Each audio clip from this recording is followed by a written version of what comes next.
Selamat sore Ibu. Saat ini kami akan mempresentasikan tugas pengantar teknik industri di semester ganjil tahun 2025-2026.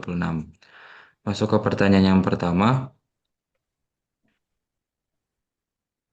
Jelaskanlah perbedaan antara ilmu teknik industri, manajemen, dan teknik logistik. Dan untuk jawabannya akan dijelaskan oleh rekan-rekan saya. Nah, di sini yang pertama itu ada teknik industri. Teknik industri ini berfokus pada perancangan, perbaikan, dan pengoptimalan sistem terintegrasi yang melibatkan manusia, mesin, material, metode kerja, dan juga informasi. Ilmu ini menekankan efisiensi dan efektivitas proses agar produktivitas meningkat dengan biaya yang lebih rendah.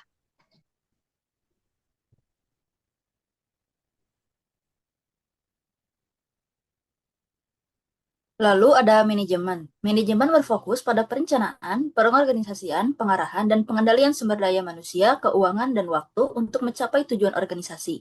Ilmu ini menitik beratkan pada pengambilan keputusan dan pengelolaan organisasi agar tujuan perusahaan tercapai.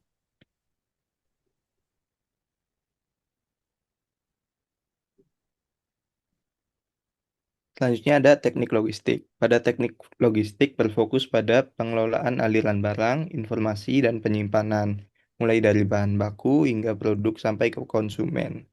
Ilmu ini bertujuan untuk memastikan ketersediaan barang yang tepat di tempat dan waktu yang tepat dengan biaya yang efisien.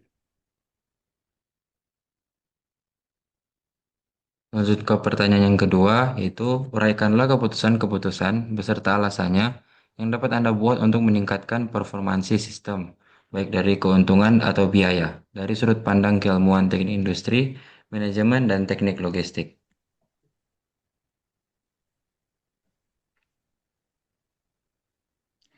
Nah, di sini yang pertama yaitu ada teknik industri. Keputusan yang pertama yaitu menetapkan pembagian kerja antara pekerja tetap untuk proses inti dan pekerja kontrak untuk perakitan komponen kecil.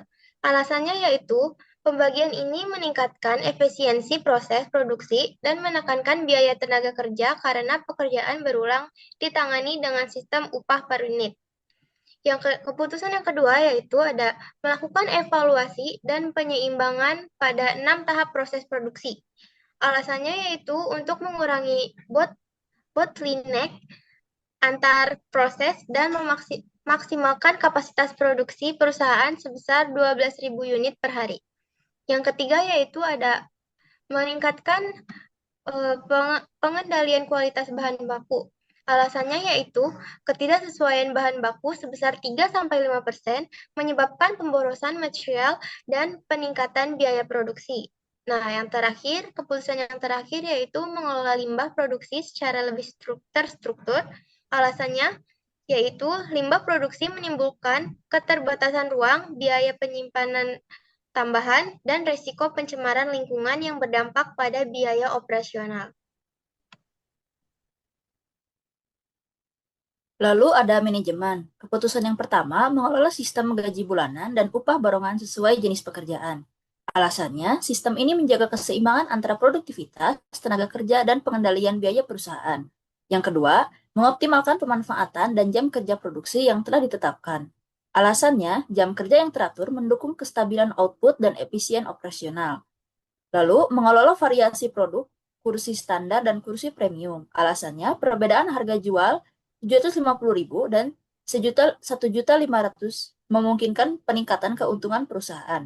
Dan keputusan yang terakhir, mengendalikan biaya akibat bahan baku rusak dan limbah produksi. Alasannya, biaya tambahan penyimpanan dan risiko ke lingkungan dapat menurunkan keuntungan perusahaan.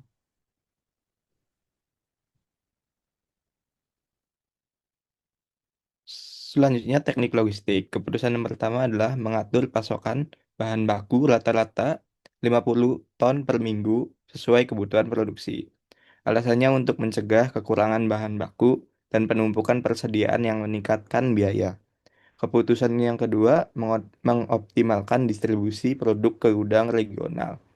Alasannya, distribusi yang terencana ke Jakarta, Bandung, Semarang, Surabaya, dan Medan, dan Balikpapan menekan biaya logistik.